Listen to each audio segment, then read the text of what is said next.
Welcome back to Brothers of the Arcana. My name is Alex Aldea. This is Dave Ferrigno. Welcome to episode 2. We're joined with our brother Nestor Ramirez. Howdy. Thank you for having me. Not a conjoined brother, but we are joined by him. That was a bad joke, sorry. Okay. Nestor will be talking about... What are we talking about today, Nestor? I mean, we can talk about a lot of things, but I think earlier we were kind of chatting about psychedelics and how it could probably be a good thing to discuss openly. Benefits, not so good benefits. Absolutely. Psychedelics, entheogens, and we'll get into what the differences may or may not be there between those two things. Our cigar of the day, because Nestor was interested, is the Fat Bottom Betty by Drew Estate. And they're very cool. They do a sort of the Sugar Skulls type of tattoo type of thing. West Coast, kind of cool. This is my favorite of the bunch. They have the Crazy Alice and the leather. Leather, wood, and there's a bunch of others. What he said. Drew Estate has plenty of cigars. But anyways, we digress. So we won't be smoking them today because this podcast studio is smoke-free. This one. However, this will be our thing. And we forgot the bourbon. So we're firing on all cylinders today. Absolutely. Absolutely. This is what happens when we film during the afternoon. Absolutely. But, I hope our viewers will forgive us. It's our second podcast, so we're trying. But we're excited to have you. Thank you so much for being a part of it. Thank you for allowing me to be here and have these conversations, which I think are good. They're good to have in any form and with anyone, to be candid. Absolutely. And just starting from the top, Nestor, so for a layman that's not familiar, if you're talking about a medicine journey or getting into these psychedelics, how would you describe it? What would you tell somebody that has no knowledge whatsoever of it? Right. It's tricky because if they have no knowledge of it, it's almost like, where do you even begin? And I think for the most part, people who are aware of it to some degree are on the path to getting it or to getting there, right? So it's like, perfect example is if I'm in the grind and then I have my 9 to 5 and I have 3 kids and they have school and I'm going through the motions of providing for my family, I'm not going to proactively or actively know what these things are or if they're available, right? My normal protocol for seeking help is to go into my primary doctor, right? And then from there I get prescribed, maybe you should speak to this person, maybe you should speak to that person. So I think nowadays, because of how open it's been, some people might have someone who knows of someone who did some sort of spiritual journey and they're ranting and raving over things that they've been able to achieve since, or an understanding of how they can be better, can be enticing. So for the layman's, it's really, I would say, a path that people take because the conventional methods of healing are not working, or not progressing in the fashion that one would think or expect. And it's tricky because for the last, I don't know how many years, since the 70s or 80s, where it became classified, even cannabis, for instance, cannabis is a psychedelic. It's, people think it's a narcotic. It's not.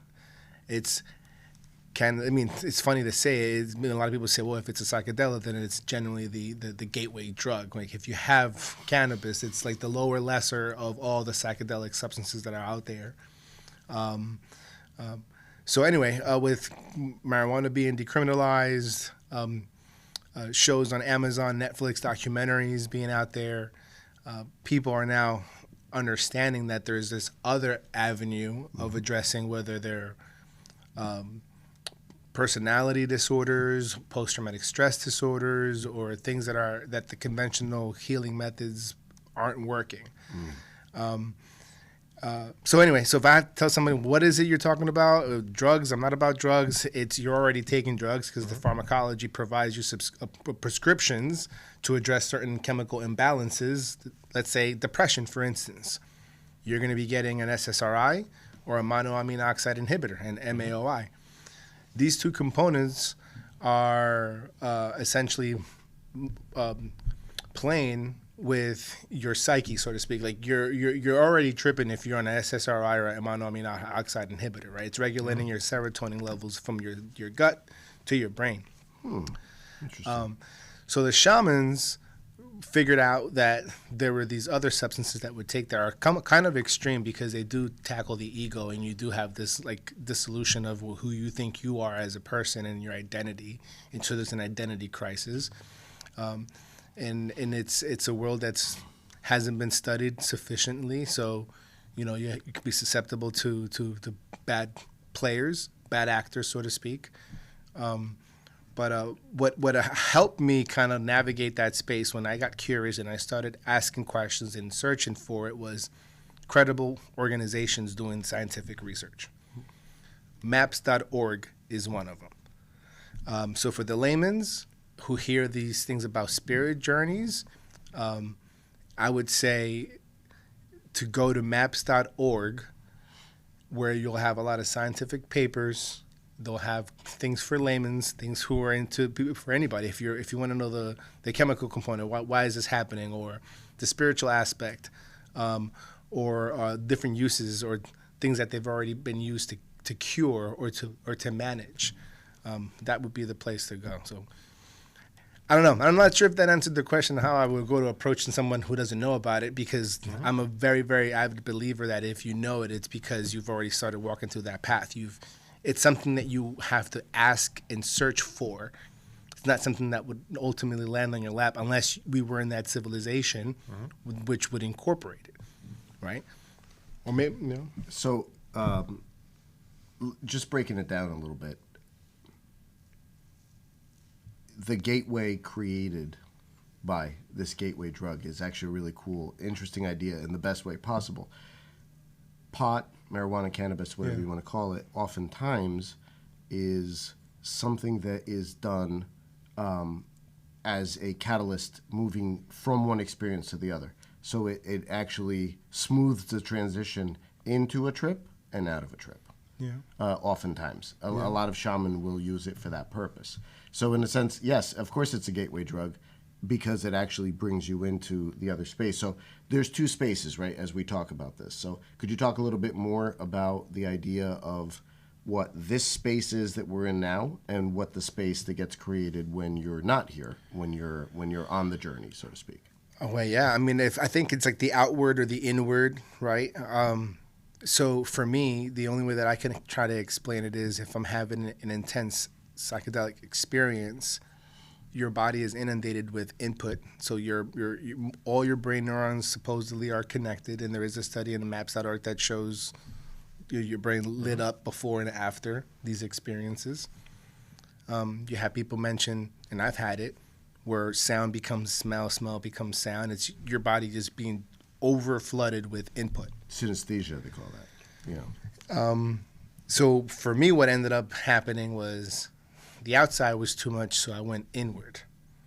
And it's almost as though it's like a virtual reality place, so to speak, that is governed by symbolism and geometric shapes. That by just seeing them or experiencing them, you obtain some sort of understanding, which is perplexing. So like that's where I would separate the spaces. There's the external, and then there's the internal, the exoteric or the esoteric worlds. And then from there, it can get kind of like interesting depending on what ideology or narrative you take with whatever ancient school or practice, or like a shaman would describe that to be the spirit world. I'm saying it as an inward world. I think it's hard. I would say it's inward and external and internal for me. Those are the two spaces that. So when you say narrative, you mean story somebody has about what they're experiencing, right? So, yeah. So the only thing that I can say is what I've experienced with whatever I did to experience things. So if I went to a movie, I can tell you my perspective of the experience of the movie theater, who I was, what I was wearing, like that's all the external, right? But I could also share with you everything that the movie made me feel. how it moved me, and how I this scene, triggered this thought of my past, or this scene triggered a wish or a desire. So now I'm connecting with the movie. So that's kind of how I would say the external and the internal, and it's all based on a perspective, and that's the narrative. So the narrative is, if I go study shamanism, I'd have to go and read books about shamanism. They are painting a picture of what that world looks like. I'm accepting and adopting what those narratives are, and then find my way to attaching to that narrative, or creating one that is your own with the mixture of these other narratives, so to speak. So like the story that we tell each other, or tell ourselves, or we openly accept from another. Mm-hmm. Do you feel you can deconstruct your own ego when you're on these trips, and from a spiritual journey and from that inward journey, what would you say would be most beneficial to the majority of individuals? And I think it would probably also depend on what type of journey they're on. Yeah, I think the idea of deconstructing the ego is calling for many. I don't know if that's what it does. It identifies the ego, because it's almost as though as soon as you have the experience where things in the outside world are a little bit different, and then they go from different to now they're morphing into something that shouldn't be happening. When you have that, you immediately think that you've made the biggest mistake of your life, and now you're going to die. You've convinced yourself that you've blew it, you've read the wrong things, you did what you shouldn't have done, and then there's all that other baggage that comes with the taboo of what you've done, or what you've been chasing after, what you're looking to do. That you identify your ego in a very interesting manner, and almost as though you have to let go of who you are, because you're no longer there. That experience has brought you inward, and you're seeing things that you cannot articulate, you've never seen before, or if you have, it's dreamy, and it's like maybe you interpreting it as me as a child, or a memory. Like it's so complex that you do have to kind of let go and say, okay, well, this is who I was. However, I've had moments where I've come back, and that ego that just exhaled now takes a deep inhale. And it's all over present, and it's like now it's ruling, and I saw this, so I know this, and then you know what? I think I'm God, and I'm here to save the world, and then so that there's this big inhale and exhale of what we call the ego, which, if you ask me, the ego we shouldn't wish to have the ego dissolved, and I really pin on the idea of how the shamans use this ceremony or this medicine for those who've had issues with integrating with their culture or with the tribe, and it's putting the ego to use. Ego's not toxic. Ego's there for survival, right? We don't have to survive anymore. Right. Nobody survives. Everyone's thriving. Whether you're in an unfortunate circumstance of not having employment or not having a particular salary, we're not chasing animal to feed, and we're not hiding under trees for shelter, right? So the ego has lost its use type of Although thing. my friend almost got eaten by a jaguar. Yeah, I heard that. But the trials and tribulations of being training with a shaman in the Amazon is you may get eaten by a jaguar. Yeah, but self-inflicted. Yeah. Yes. So what happens there is there's an honest discourse with yourself, and identifying that there is a narrative you've chosen to identify yourself with, and that narrative is an ego, but you can determine what that narrative is in any moment in time. And because you had the experience of witnessing physical reality dissolve and it no longer exist, and you be in a place that is so filled with geometric shapes, and it's giving you the feeling of unity, you're uniting with something, the source. It's very profound. Most people say it's like amongst the most life-changing experience next to having a child. And they're probably saying that, not admitting that the first one is actually more impacting than the latter. Like, I've had a child and I've had the trip. They both impacted my life greatly, but I'm really happy I took the trip before I had the child. Okay. Interesting. How do you feel like that changed for you, or what changed for you vis-a-vis having the child post-trip?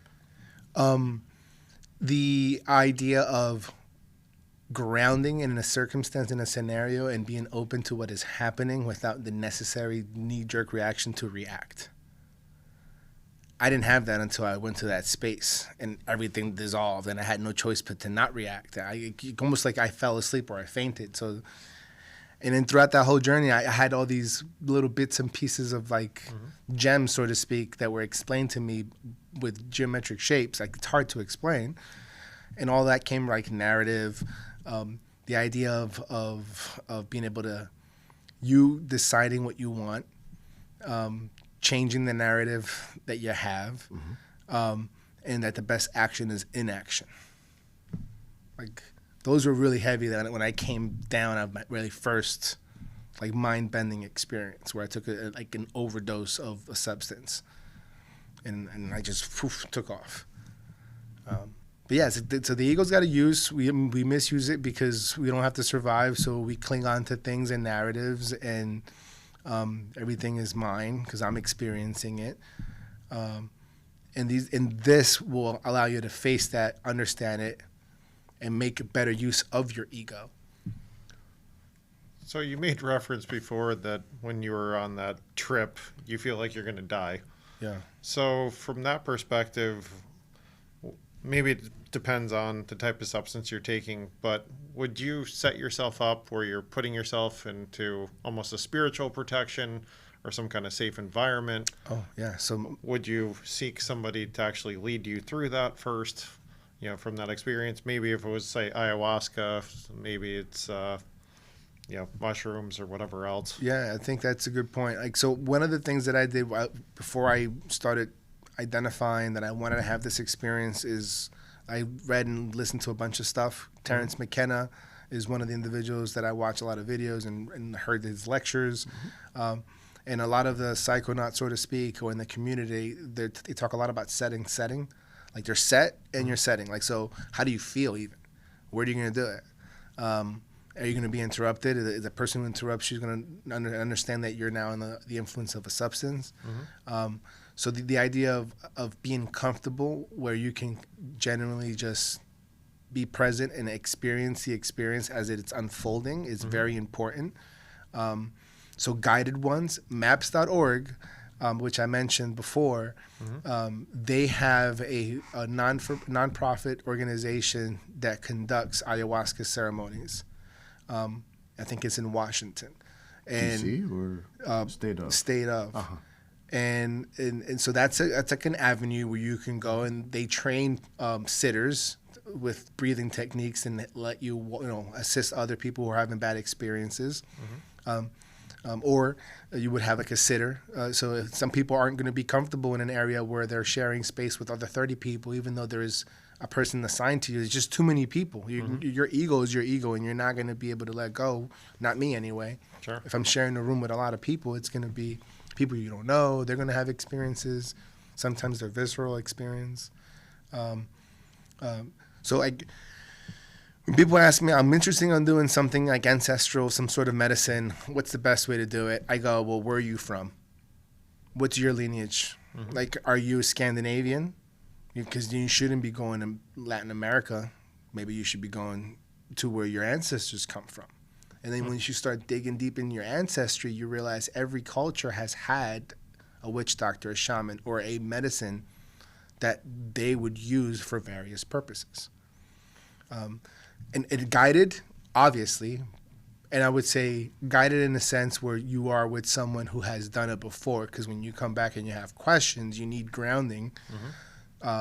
And I think that's why the CIA ended up having the mind control, MK Ultra, because the MK Ultra. You're very susceptible to a lot of stuff. You're turned on, you're open, you have a life-changing experience. Anybody who comes and whispers to your ear, you'd probably be more receptive than before.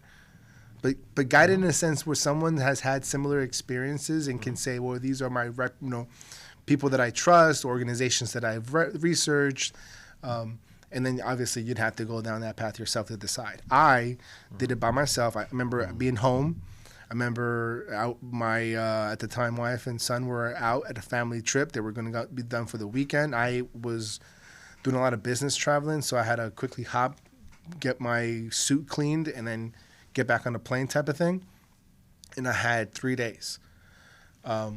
And everybody thought I was traveling.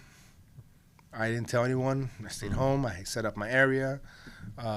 And I took my dose, and I was in complete darkness, like Terrence McKenna. You take a heroic dose in complete darkness and sit there and contemplate and just think about... This was your first trip you took a heroic dose? Yeah. All right, folks, this is not for the faint of heart. I feel the need to really say that at this point, even though I'm sure we're going to put a thing at the beginning of this tape as well. But it's... Nestor likes to jump in the deep part of the pool. So that's just something I think that, number one, you should have a sitter. Number two, don't necessarily start with a heroic dose, but go ahead. Yeah, I mean, yeah, you're right. So if you do it psychotherapy, if you're going to Johns Hopkins, you have several sessions with a psychotherapist, and then you have a low dose, and then you have a medium dose, and you're slowly introduced into that space for you to do guided work. So yeah, hands down. And you shouldn't do that because there's also the thin line of your psychosis. Like, you can lose your mind, so to speak, because of the experience. And if you're susceptible to, let's say, schizophrenia or other mental disorders, they could flare it up. It's all chemical imbalances, you know? So good call. So one of the interesting things, there's this book on LSD, and I'll put it in the links. I forget exactly the name of the book. But the guy goes through about something like 80 to 120 different trips. While he's married, he gets divorced, then he's on his own, a bunch of other stuff happens. But one of the interesting things he says is, heroic doses may not be for the purpose that we think they are.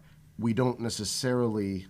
Now, okay, let's break down what is a microdose, what is a regular dose, what is a heroic dose. If we're talking about psilocybin, a microdose can be 0.3% of a gram, right? So 0.1 to 0.3% of a gram. A regular dose would be 3 grams, and a heroic dose would be 5 grams and up. Right, so that just as far as just for people to understand measurements and how these things sort of go, a heroic dose is a giant dose. So anything above 5 grams, so it could be 10 grams or whatever. I'm not advocating any of that, but just in terms of what it is. What the guy said, now he was doing it with LSD, not with psilocybin, not with magic mushrooms, as they are called. But for that heroic dose, he felt like what he was tackling there was not his personal stuff anymore. When you go into that realm where you're so completely disassociated, right, because of the amount of stuff that you're taking, he was actually at that point tackling ancestral things, familial lineage things, worldwide problems that he was then starting to eat at with metabolized, so to speak, because of the level. So he'd gotten outside of the realm of the things tackled by the ego. He is now slipping into worldwide things, right? So do you have any notion of that? That was his thought on it anyway. What was your experience with a microdose, a regular dose, and then a heroic dose, even though you started with heroic? Yeah. Well, part of the reason why I felt like I needed to go deep in there is because I had already a history of cannabis consumption for a long time. And I was aware of the relationship between cannabis and like psychedelics. And in this particular heroic dose was psilocybin mushrooms. But to answer your question about the different layers, like the microdosing, I mean, I would equivalent a microdose to you more like a feeling, an uplifting feeling, so to speak. What I would describe it, and you have to excuse me because I tend to look at things almost like through a depression lens. So what I would describe a microdose of 0.3% of a percentage of a gram, it's almost like you waking up in a farm on vacation on a sunny day, blue sky. It's almost refreshing juice in a buffet. Like, today's gonna be a good day. Kind of feeling, right? Once you go, let's say, to the 2 to 3 gram, there's a noticeable change in the environment. You can't point what's different, but you know something's different. You feel something different. Something's almost like you're in a level of anticipation is constantly lingering. which heightens your attention, and it explains why some tribes will use this type of dosing before they go to war or hunting.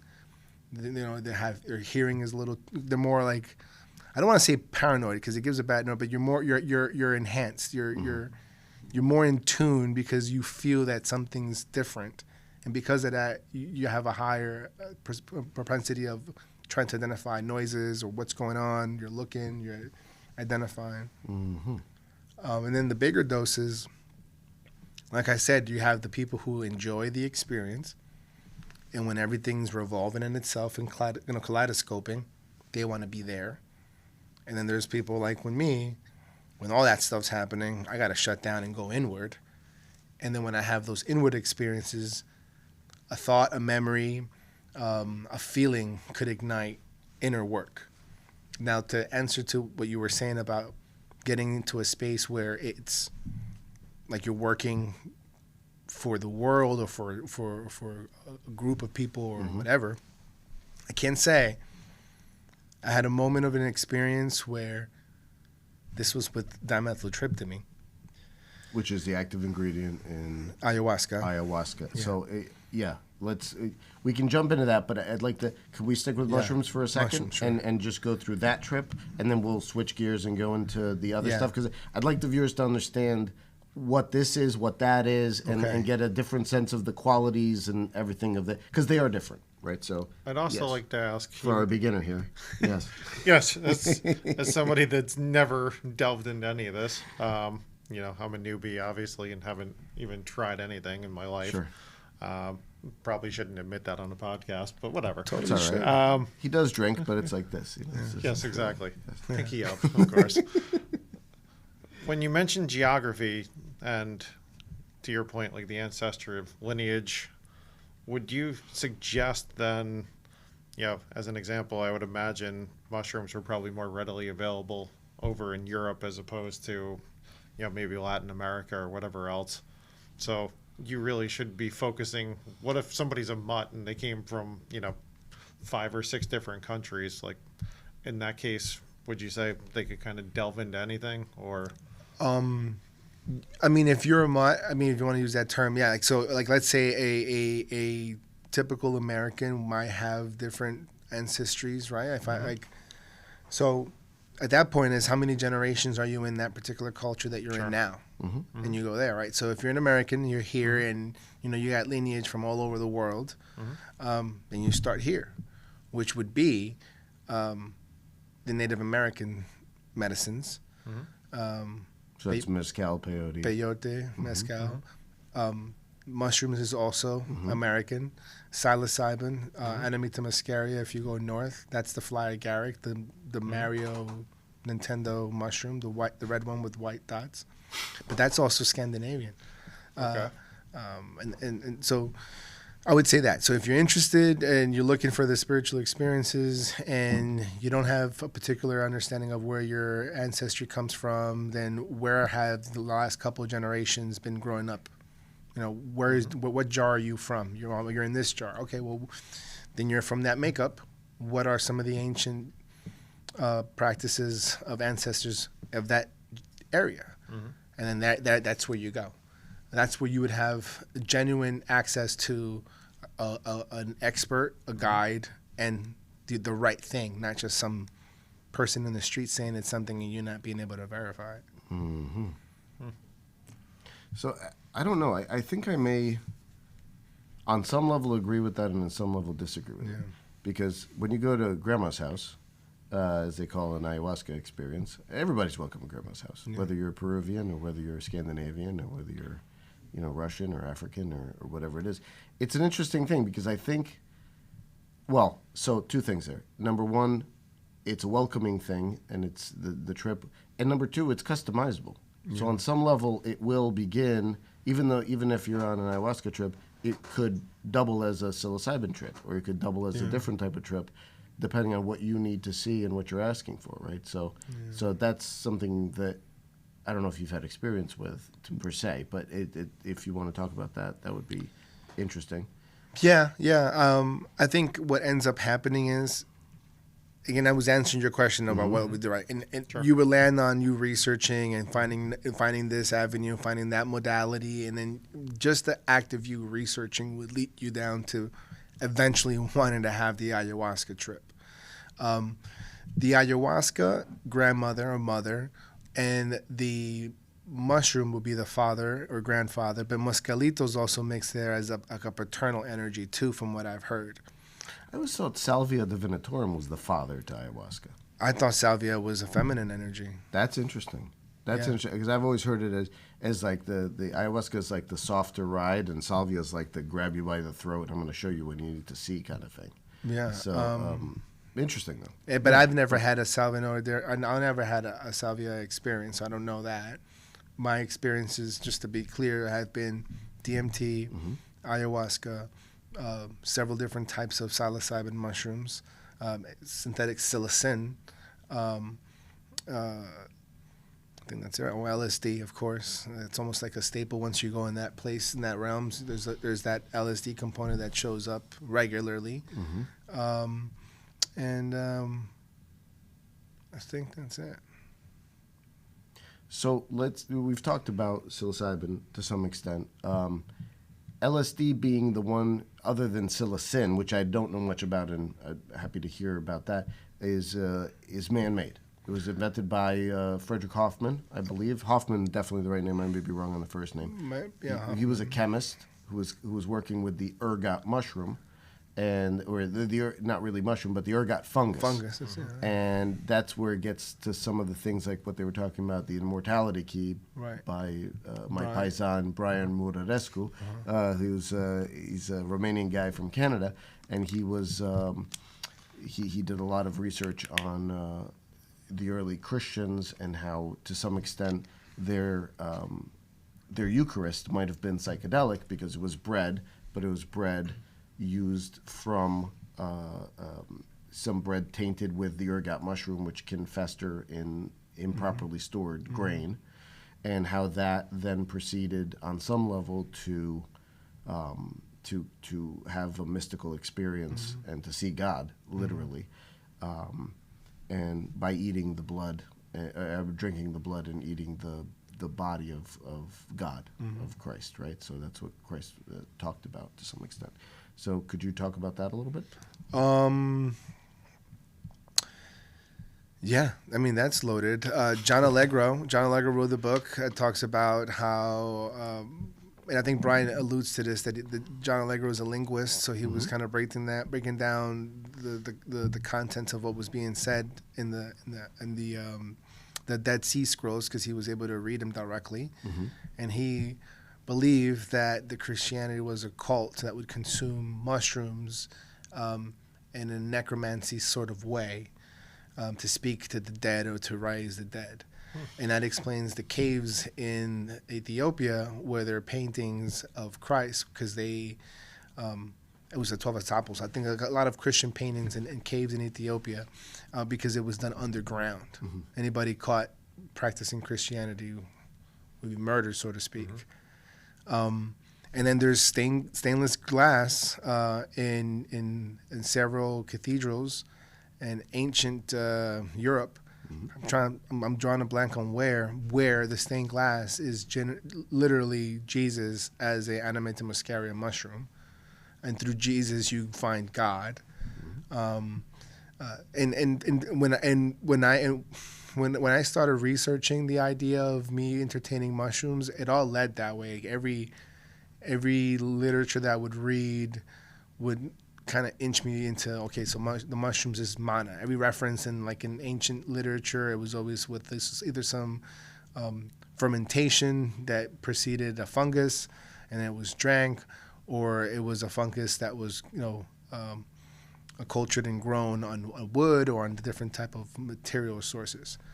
We got to ask Tim Hogan about that. If mushrooms are mana, then that might be an interesting question to ask. Yeah. Well, I think for the alchemical, he talked about this himself, about his mana being the extraction of, for his, when you hear Tim Hogan, he talks about mana and how to extract it through alchemical transmutations.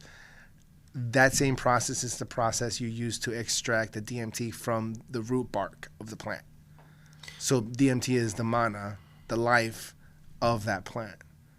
So not that I would know this, but hypothetically speaking, if you ever extracted DMT, you would potentially use something like food-grade lye and naphtha, which would crystallize into the DMT crystals, apparently. Yeah. That's my understanding. Yeah, there's a bunch of tech on the internet. It's I don't great. know anything about that stuff. Yeah. So, yeah. Arrowwood.org. Arrowwood.org. Arrowwood.org. Yeah, arrowwood.org. Do your own research, obviously, and come to your own conclusions. But back to LSD. So LSD is derived from the ergot mushroom, and then it's chemically made into lysergic acid. Yeah. And what makes LSD different from a mushroom trip? So we've talked about a mushroom trip to some extent. It's a natural, really dung mushrooms, right? At least a lot of them are grown in dung patties, cow patties, and such, right?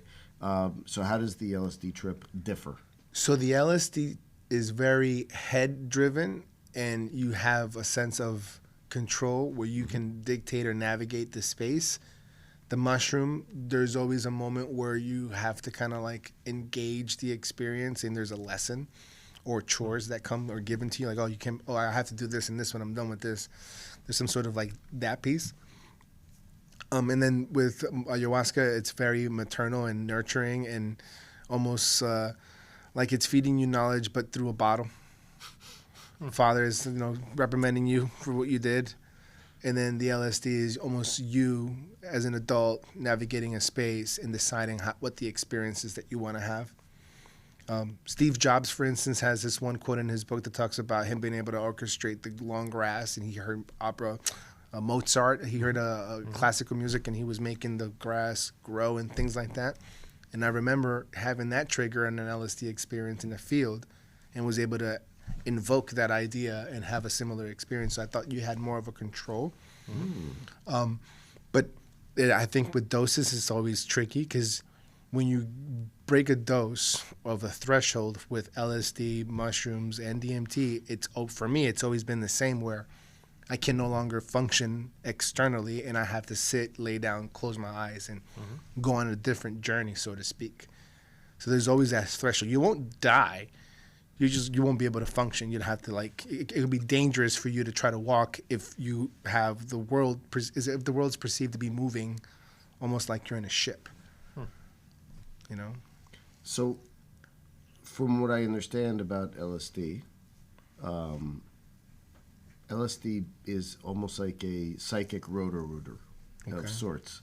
At least for me, in the times that I did take it, it was a way to eliminate past baggage. It takes all the psychic detritus away, so to speak. I don't know if was that your experience during it? All the LSD experiences that I have had have not been a bit spiritual. They've always been with people in like party environments, not party in the sense where you're just it's like a music festival, outdoor festival. But it's always been me having to be present and engaging and chatting and calling things that they were each experiencing. Nothing where I'm like doing inner work. I haven't been put to do inner work under those circumstances. So set and setting again, right? So that could obviously color the experience. Yeah, and I've never done acid by myself. Actually, I shouldn't say that. I did have a trip to South America when I was working, and I did encounter access to it, and I did it in a hotel. But I went around. They had a art exhibit, and I did it, and then I was just enjoying the art, so to speak, but nothing spiritual. It was me being present and enjoying the experience as it was happening, and the distortions of what I was seeing as it was occurring. But I think set and setting by myself in a dose where the mind has no choice but to resign to the fact that you're no longer in control. I think that's when I get to do inner work, and it has to be by myself. Okay, so you choose that by yourself piece of it. Yeah, because even when I've had the ayahuasca ceremonies in a group environment, they've never materialized like they've materialized by myself.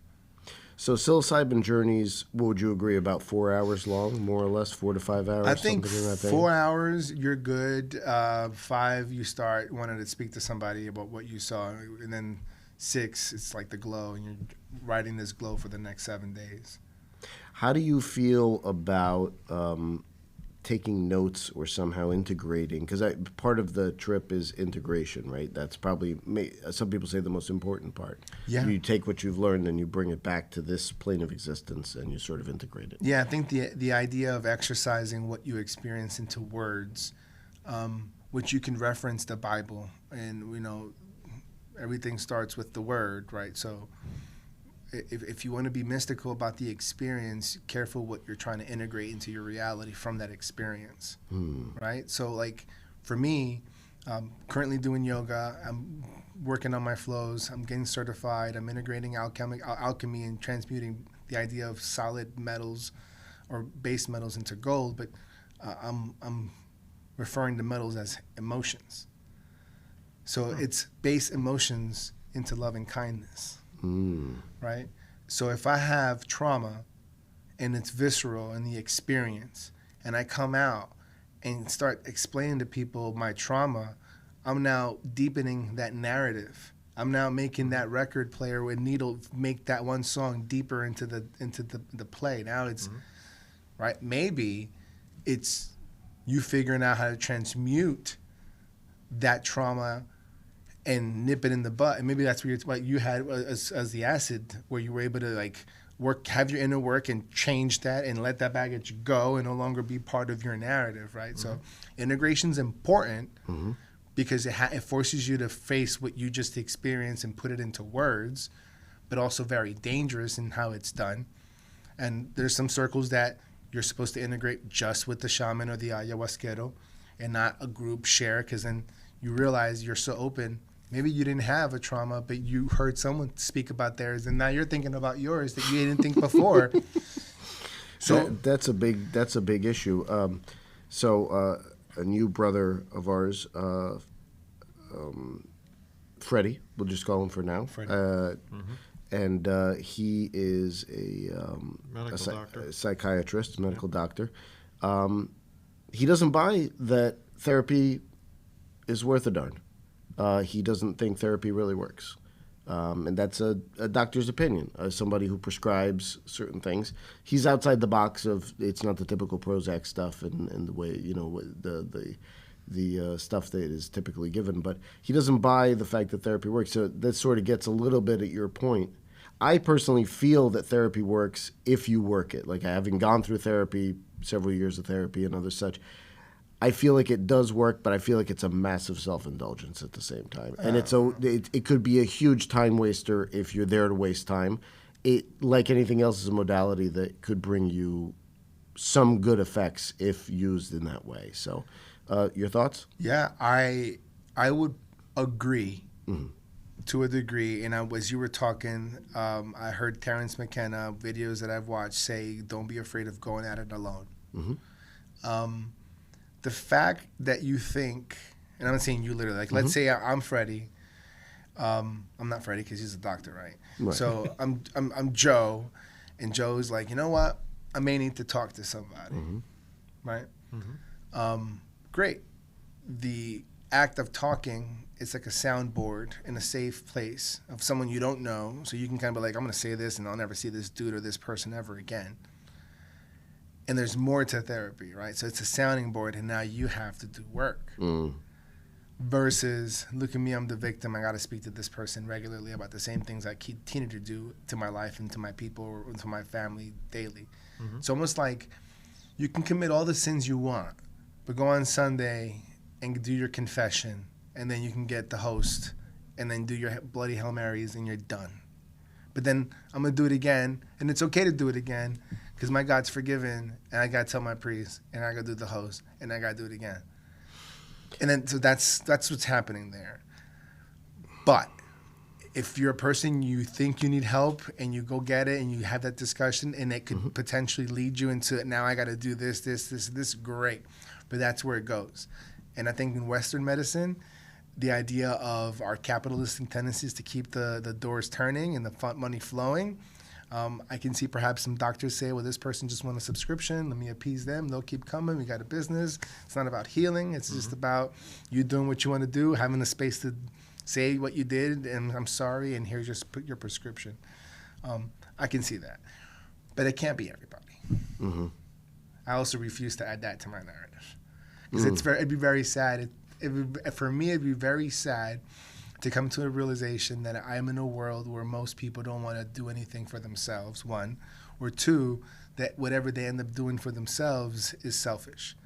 I think I'd be very sad. And most people would say, it's what it is, Nestor. Stop being so naive. But when you travel and you go to other countries that have less, they sure give more. That's interesting.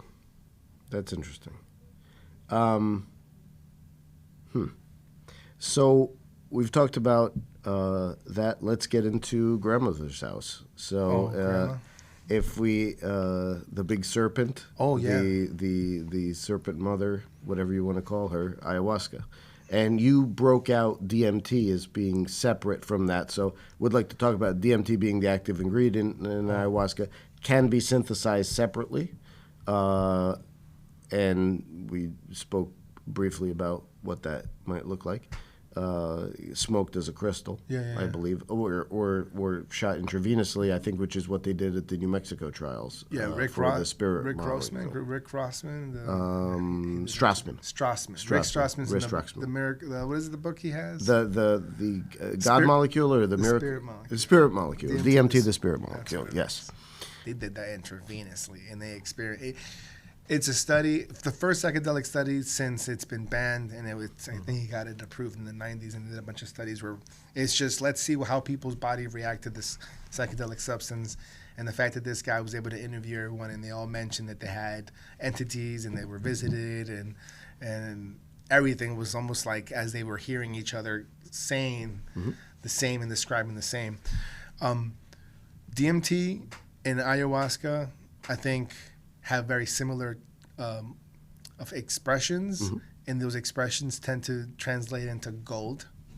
I feel like both have gold as almost like their filter. How do you mean that? Like as if you were to have, like, you know how you can add filters, and you like the Matrix movie, they added a green filter, so everything had like a greenish tonish. Oh yeah. Like Miami Vice did that with a blue filter, most of the movie's blue. Yeah. Right. So it's like everything's kind of like a deep gold, and a deep gold with like almost a red-orange play. But ayahuasca, DMT was extremely fast, accelerated. It was hard to make sense of what was going on. It was thrusting you into places. Imagine yourself being pushed or launched out of a cannon and just twirling into space and then landing in some net. And then the ayahuasca, you will have the experience of watching it from a distance, watching as it's happening, watching it in slow motion. Let's see the instant replay.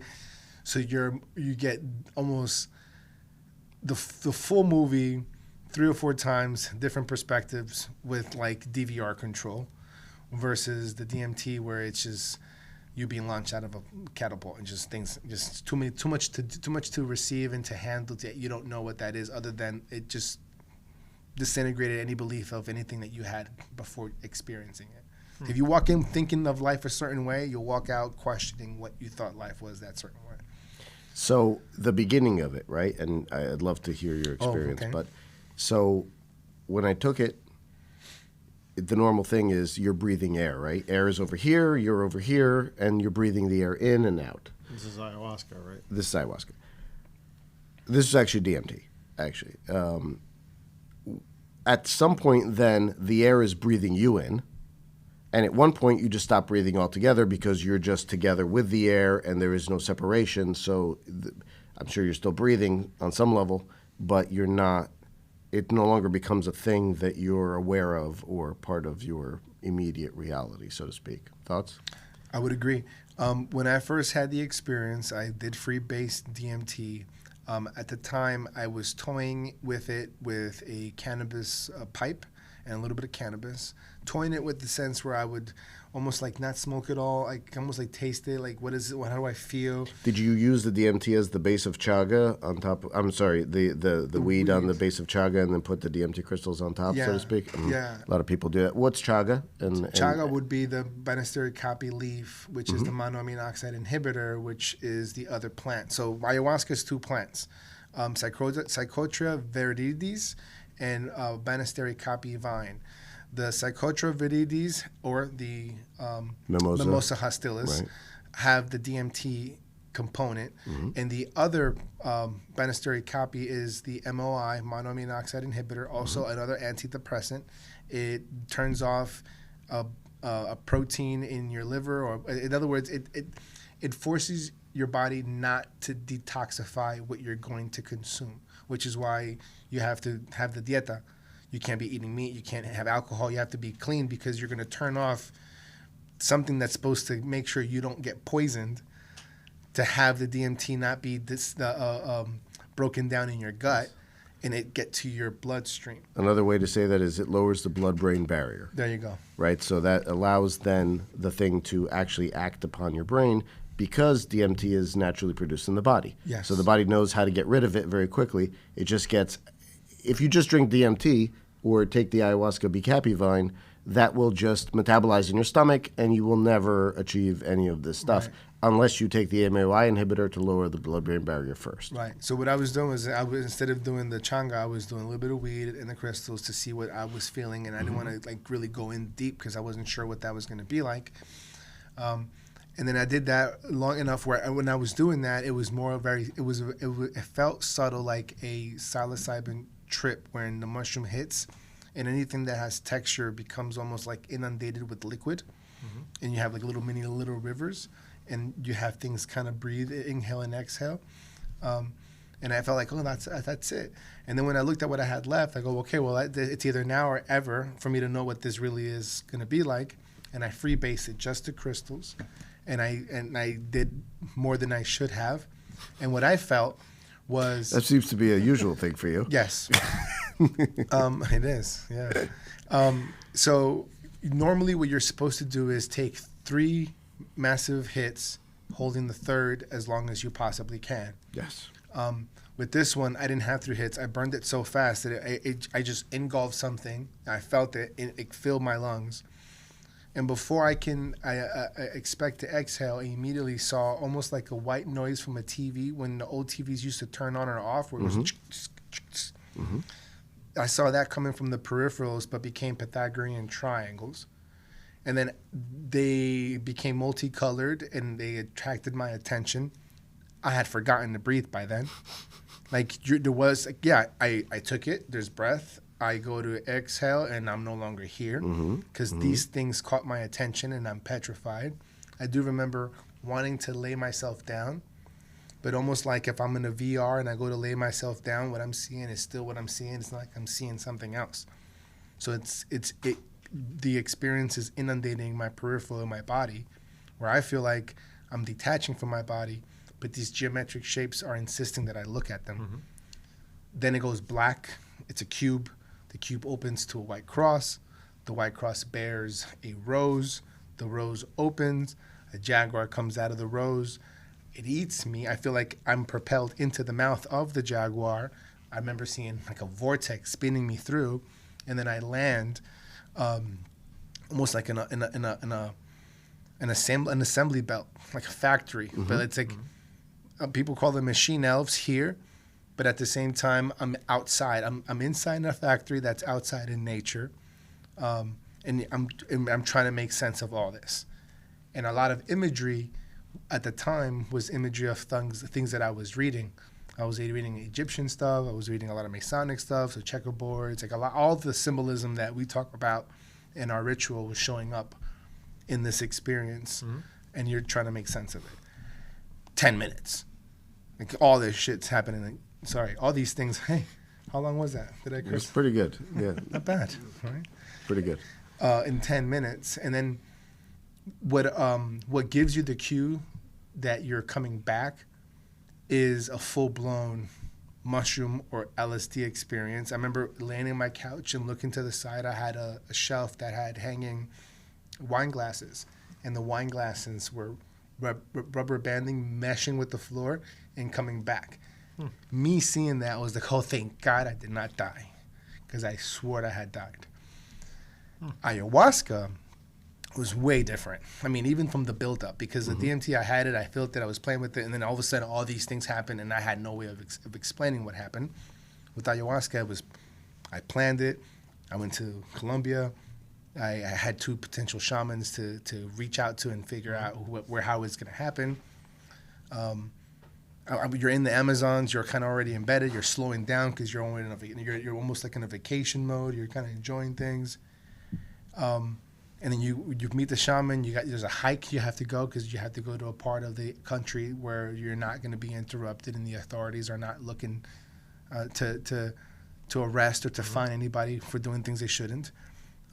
There's areas where certain native people can do it, and there's no problems, and you kind of have to hike there in the jungle.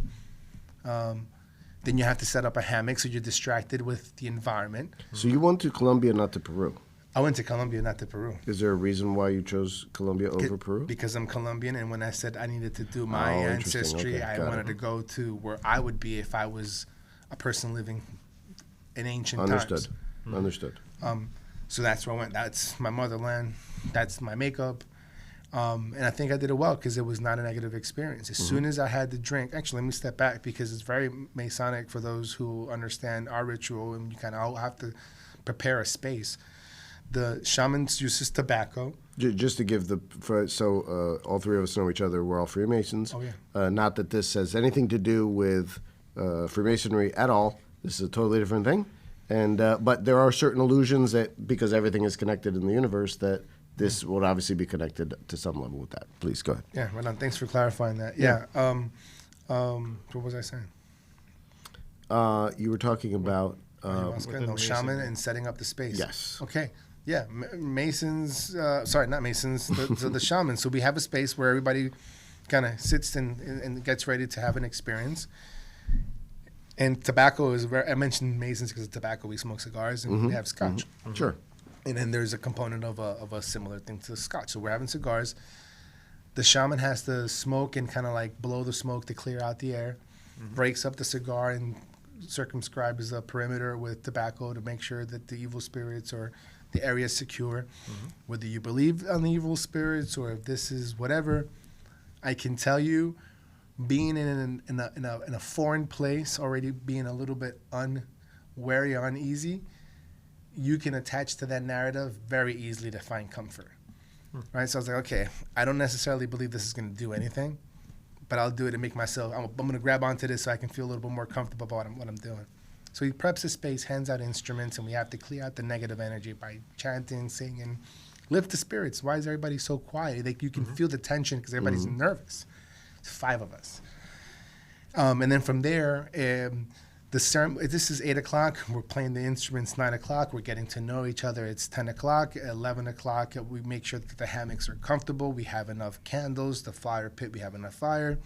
And the shaman starts to inform us that it's not going to happen until about an hour later. So you're already like 3 hours and nothing's happened and you're anticipating. And then it gets late. Jungle gets louder. And you start to get sleepy. So they introduce something called rapé or en lambil, basically tobacco snuff. Rapé or jape? Rapé is what we call it, R-A-P-E. And lambil, L-A-M-B-I-E-L.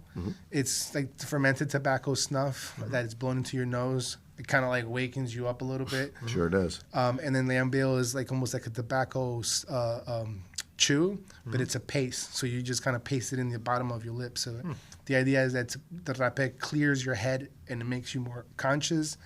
The lambil kind of keeps you awake throughout the experience. And then he hands out the cups. You have to go to the altar. He hands you a cup. You drink it. You give it back. If there's women, they have to go first. Women goes first. Men go last. And in that ceremony, he gave everybody one drink. You go to your hammock and you start to just kind of like relax and let the brew catch up to you. Some have a second I think I had a second. I think after the second, I don't think they give you a third. But for me, as soon as I had the second, and I felt something was off when I had the first. The shaman came and asked me if I was okay, and I go, I think I'm okay. And the fact that I responded, well, I guess was his cue because he goes here, and I took it. As soon as I took the second one, I yawned, and that yawn almost like the biggest yawn you can imagine, but it never ends. A yawn that never ends. And as soon as I open my mouth and I look back, I'm transported into a black void, and I'm suspended, in the black animation. And from a distance, I see like little waves of like colors. And as it gets close, I realize it's a serpent. It's like a multicolored, feathered serpent just coming around. It would come up and then bend its head down, but I never showed his front face to me. And then I felt my ego. What is she feeding people? Like, what is she doing? Why is she not paying attention to me? And as soon as I said that thing reared its head and goes to put something in my mouth, and I take it, and it transported me into a memory. And then that memory continued to replay itself until I reacted a certain way. And the only way I was able to overcome that memory is if I was compassionate. And then I was brought back to where the serpent was, filled with euphoria and thankfulness, and I can't believe it, and I feel so much love. And then before I can even digest that, it rears its head and gives me another memory. And that went on for what I felt like was forever. To the point where when I came back from my yawn, the sunlight was coming out, the shaman's music stopped. People almost like they start to wake up like in the morning, like we felt like we were waking up from sleep. With the exception is when you go to put your foot down, as soon as you go to put the mud gives way almost like you're in outer space, and then you realize I'm still loopy and tripping, things are moving, but I'm here and I had my experience. You pack up and you go. So it happened like I think that lasted 7 o'clock we woke up. So we took it 11:30, and it felt like I was out of that dream state 7:30ish. And then we were hiking out of the forest, and then I didn't feel like I was normal again until I was in a bus leading us to the dock where we had to get a little boat back to our hostel, so to speak. And that was another hour. How many days? So you just did one session? One session. Okay, because sometimes people are there for a week. They will do several doses over several days, and they would have whatever type of experience they were going to have with that. So for you, it was 1 day, one session. Interesting. Yeah, it was 1 day with the medicine, and I was there for 8 days. So we got there, and we basically hung out in the area with the locals, eating a fruitarian diet and drinking water. Also, they want to make sure you were ready. So you did a dieta before that. So tell people what a dieta is. Well, dieta could be expressed in many ways, but the one that I'm familiar with and that I did was basically cleaning your body of all toxins, to empty your body to the basically as best as you can. So that means no meats, no cheeses, nothing fermented, no alcohol, no sex. You can't have any kind of orgasm whatsoever. So you have to abstain, and you have to do that minimum 7 days. And then from there, you should have 24 to 48 hours if you can without anything, just water, empty stomach. So when you have the brew, your body is just itching to absorb whatever you're going to give it because it's in starvation mode, if you ask me. I think it's really for that. And the second thing is when you're having these mystical or out-of-body experiences, the last thing you want is to feel the need to go to the bathroom, or in most cases, people have a purge. I genuinely do believe that the purge happens because we did not follow the dieta. Because I've had moments where I would say, "Oh, screw it! I'll have this mozzarella stick because I had my son on the Wednesday and my ceremony is going to be on the following Sunday, and I had that cheese stick, and then I'm puking, right? Like, or if I follow it, nothing negative happens to the body. I'm being rewarded with good memories. I'm having an experience. It's different." But anyway, that's the dieta. So you have to adhere to a certain diet and lifestyle before you take on the medicine. So you're open and it is willing to teach you because you've put in a little work too. You're not just showing up and hoping they have it all give it to you, Interesting. So DMT, did you notice a different reaction from the people or entities you met on the other side because of the lack of time? Yeah. And the reason I bring that up is when I went there, they're like, hey, pay attention because we don't have a lot of time and we need to tell you blah, blah, blah, blah, blah. Yeah. As opposed to ayahuasca, it was like an all-day thing. So it was. Although mine never lasted more than 5 hours. After the 5-hour mark, pretty much I would vomit up the MAOI inhibitor, and then shortly thereafter the trip would end. Yeah. And I'll be honest, I don't know if I can gauge the time because time seems so funny in those spaces too. Enough for me when I came back from my DMT, I came back convinced that time is an illusion. Like we all made up time and we all subscribe to this stuff, and time doesn't even exist. And I had a hard time with that, no pun intended. But my difficulty with digesting the concept of time was because of the idea of you wanted to exhale and then you forgetting how to breathe. And I felt like I felt like DMT got me to be more aware of an expanded time, so to speak. Like I'm aware now of the million, of the trillion, of the, It's like time dilation that we talked about in the last episode. Yeah, definitely time dilation. Interesting. Yeah. You want to talk a little bit about that, just to refresh the people's mindsets on time dilation? Since you so wonderfully brought it up, go ahead. I think we'll revert back to Eric on that one. All right. Refer back to episode 1, please. Moving on. well, speaking of time dilation, I mean, like the idea of you getting in the zone and you being focused on something and not realizing how time, that idea, I think the psychedelic realm does that a lot. It's what the tribesmen used to do for hunting. Before they had a hunt, they'd take like a little more than a microdose, almost like a regular dose, so to enhance their experience and be more tuned into what's going on.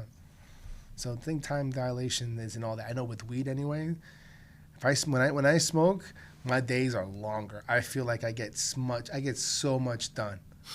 It sounds weird for a stoner to say, yeah, I'm so productive when I'm stoned. But it's true. I remember one day I was late for a flight. I woke up late and I was drinking. I don't drink anymore. And I woke up hungover and I'm like, oh man, I'm gonna be late. And I remember driving. The anxiety of me missing this business flight back. I smoke a J, and I kid you not, I felt like time just dilated. I got there in time enough for me just to walk in, sit in my chair, and then be like, okay, we're gonna be closing in 5 minutes. And I was ripping it through the highway though. Interesting. Yeah. Interesting. So we talked about. You ever do Bufo? No. So 5-MeO DMT, I have not. Talk about that. So the bufo frog, which is in North America, there in Arizona, right? So it's the frog that they excrete the poison from its back, lets it dry, and then you scrape it and you smoke that. It's DMT extracted from the animal. 5-MeO, which I think is a toxin. So there is a toxicity to it that your body does go through. I hear it's unpleasant. It is. I ripped the shirt off me like I was Hulk Hogan last time. Oh, my God. Yeah. I haven't had that experience yet. In fact, I was looking for it. Well, I used to work for a telecommunications company. We had a call center in Mexico, in the Sonora Desert, in Hermosillo. Shout out to my people in Mexico. And they have los zapoteros. Zapoteros is the people who handle the sapo is frogs. Sapo is frogs. Sapo is frog. Zapoteros is the people who handle the frogs. The frogsters. Right, the frogsters. The frogsters. And they are a protected indigenous group who own a protected land, and no one can get access to the land unless the tribesmen vote and accept you to walk in. If you do tours, there's a protocol, paperwork you have to do. Now, what is the proper name of the Zapoteros? Do they have a tribal name that they go by? They probably do it. I don't know. Okay, fair enough. I'm sorry. Frogsters it is. All right, go ahead. Yeah, in the Sonora Desert. In the Sonora Desert. So there's Mexican natives, indigenous Mexican tribes in the Sonora Desert. I'm sure Google will tell us. Yes, I'm sure. We'll put it up if we find it. We'll put up the link. And so anyway, I was trying. No disrespect meant, by the way. No, not at all. And I was trying to get access to them to get approved to go and like meet and then ask when I was there. But because of work schedules and their protocols, it was almost impossible. I think if you want to do it, you got to like stay a month, go on a Saturday, go the next Saturday where then you meet the person that's supposed to ask for permission. Then you go to the third Saturday. Okay, you got permission. It's one of those type of. Wow, it takes a while. Yeah. Wow. Yeah. So anyway, I have not had that experience. Am I curious to? Yes. It frightens me more than NN-DMT through the plant because I know that there is going to be a toxicity to it, and I know it's going to be a little unpleasant at first. But if it shows up and I'm able and willing, then I think I'd do it. It's a very tricky thing. It's a tricky thing. I think the other thing to mention is people get really upset about the idea of psychedelics, and we don't want it in our culture. We don't want our kids knowing about it. It's going to make people junkies. They're going to be unproductive to society. And I think a lot of that's false. No one, if anybody's addicted to this stuff, it's so frightening to go through it. I don't think you're going to be up for doing it again until something really drastic is happening in your life and you need another shake or wake up call. It's frightening. I mean, I've had the ability. I've been invited to do other ceremonies. Hey, I'll come with me, or can you take me and I'll pay for you? And I'm like, I don't know if I can, because it's very frightening. So some people, they go on one trip, and that's enough for a lifetime. You're unpacking that trip for the rest of your life. Some people have done it a lot, for whatever their own personal reasons may be, or they're working on things bigger than themselves, like ancestral traumas, familial traumas, past lives, other things like that. Can you talk a little bit about that? Are you familiar with past lives? And past lives? Ancestral stuff? I can't say that I'm familiar with past lives. I know that if I allow myself to do like past life meditations through the yoga channels that I've had, I'm still clinging on the idea of me deciding the narrative. So when I allow myself to go into that state, I see myself as every possible person. Like there's like a dream, basically, where you're everyone in your dreams. Like a dream, and I'm everybody in my dream. I say, where were you? Well, I was a warrior. I was a king. I was a peasant. I was all these. I'm all of them always. And then I stay there, and I'm like, well, what is my past life? Well, like you're all of it. Like I get lost there, and that's why I can't. And most people have those experiences and come down and go, I just realized that I was this person in this decade, and I was battling these issues, and I'm still carrying. I've never had that. Like, as soon as I attach to the person that I'm seeing myself as, I can detach and go on to the next version of myself, and then detach. Interesting. Yeah. I mean, ideally, and when we talk about time not being a real concept, everything happens. A construct. It was, everything happens all at once, right? So we are, I think, everybody. And on some level, and that's getting back to what Eric was talking about last time around, where, time is a construct that allows us to have an experience on this plane of existence rather than everything happening at once and it being over. But the reality is the present is the only real thing, right? The past is gone. Right. The future hasn't happened. So the only thing we can ever experience is the present. Is there any psychedelic that people have done that everyone has a similar experience to? Like, I think you had alluded to in the past that you saw, like, this alien race or whatever it was. Did you want to describe that? That was an interesting thing. So I was on a psilocybin journey, and I saw these, what to me looked like mantids, but now more like ant aliens, if that makes sense. Operating in your brain. Insectoid. No. Basically, the guy was like, think of an ant if he's a schoolyard bully. And he's like, hey, bud, hey. I was sort of floating around. He's like, hey, I got something to say to you. By the way, you guys, you humans, yeah, you're all a client race to us. You're a slave race. The minute you wake up and you're going to be, quote, unquote, dead, what you think? You're going to be chained to an oar. We own your butts. And from now on, enjoy that. It's like he's trying to, be sort of that bully type of scary. Like, I'm going to impose on you kind of thing. But the funny part was that scariness, that trying to be bravado kind of thing, almost pulls you out because you're like, I'm not buying it.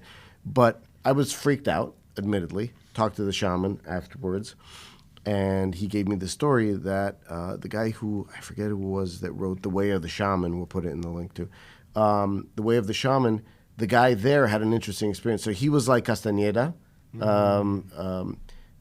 from the Journeys of Don Juan. But instead of going to Mexico, he went down to, I believe, Central America. And it was very interesting because he was talking about, he had a similar experience. And in that tribe, they look at the world being the dream and the psychedelic realm being the real life. And you go there and you bring wisdom back that you then give to the tribe, and everybody's the better for it. So the shaman was after him. Tell me what you saw. Tell me what you saw. The guy's like, nah, I really don't want to. I feel weird about it. I didn't have a great... Because everyone else who was there had a great trip, and they came back with all this wisdom and blah, blah, blah. So finally, after about a week of the shaman prodding him, he gave up and said, look, this is what I experienced.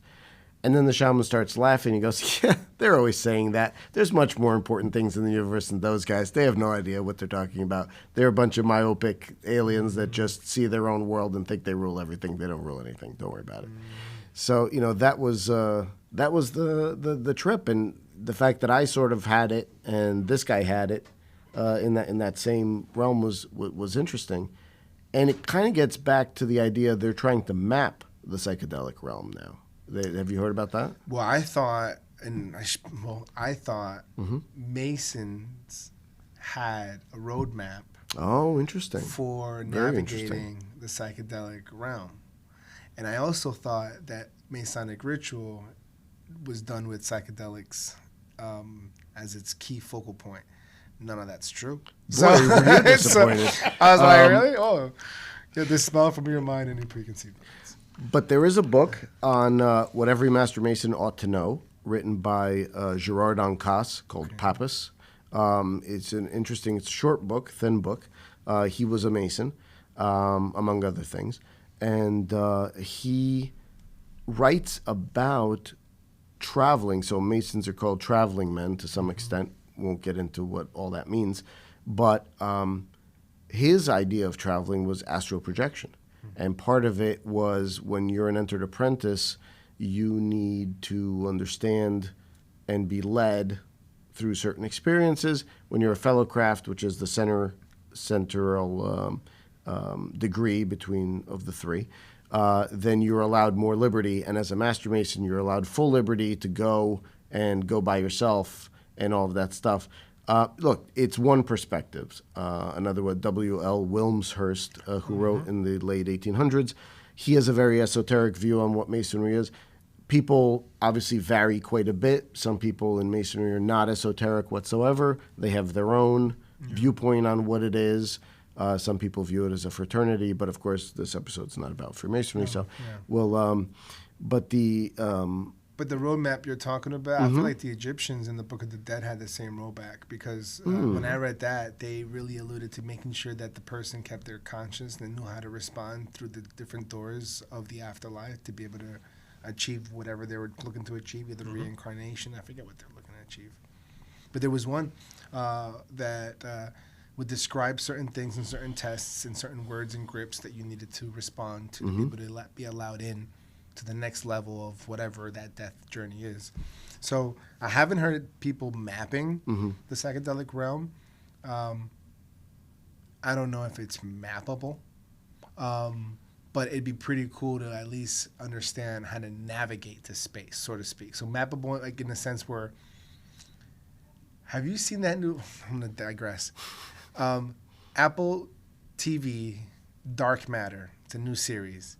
I thought you were going to bring up Three-Body Problem. Because that's another interesting one. That's a good one. Yeah. But this one talks about superimposing the person to be able to be, because we're all in one place. So you go in the box, you superimpose yourself, and then you can access a different level of reality or a different parallel universe or whatever. Did you see Westworld? I did. Very similar idea, right? So what is real life and how does it pertain to this? Yeah, but please talk more about it. But the reason I thought of this particular show was because there's this component about before you open the door, whatever you're feeling and thinking is what's the reality is going to be out there. So there's an influence upon by the observer to how that reality is going to be. So the idea of mapping and being able to navigate the space, for me, is the alchemical stone, which for me is the ability of your brain subconsciously transmuting base emotions into love and kindness. Because when you're in those space, particularly with mushrooms, I remember having the experience of looking down and thinking death and seeing blood, seeing carnage. and then looking up and seeing a cloud and go, what if that was a bunny? And then just started creating different, like imagining different shaped clouds like you do when you're a kid and you're with your parents and you look at that cloud, look at that cloud. And I found joy. And then I went back and, well, I feel this carnage. Then I found joy. And then I looked finally down again to the carnage and I started laughing at it. Mm-hmm. And it grew and budded, it became flowers, and the bunnies that were clouds now started hopping. So I was like, well, hell, what if we all were capable of inadvertently, whenever we feel something that is, that's us being judged, us being attacked, us being insulted, gets transmuted and we think that we've been just complimented and we act positively. Like, so for me, I think the psychedelic space is fragmented and chaotic because of our own psyche. Mm-hmm. Because I also genuinely believe that back in time, when religion was a little more in its purest form, we would have these experiences regularly to remind us of what we really are, or what we thought we were at that time in that narrative, which is good people, custodians of the planet, of each other, like all the good things we say humans have the capacity of being. That is fascinating. Have you read about this mapping of the psychedelic realm? So I have not. So they're talking about, so-and-so saw the machine elves, right? So you talked about Terence McKenna. He mentioned the machine elves. You might have seen them yourself. I never have. I saw a triangle riding a bicycle, for what that's worth. And what was interesting was this little triangle was kind of like one of those little South Park episodes. Like it's a herky-jerky sort of cartoon.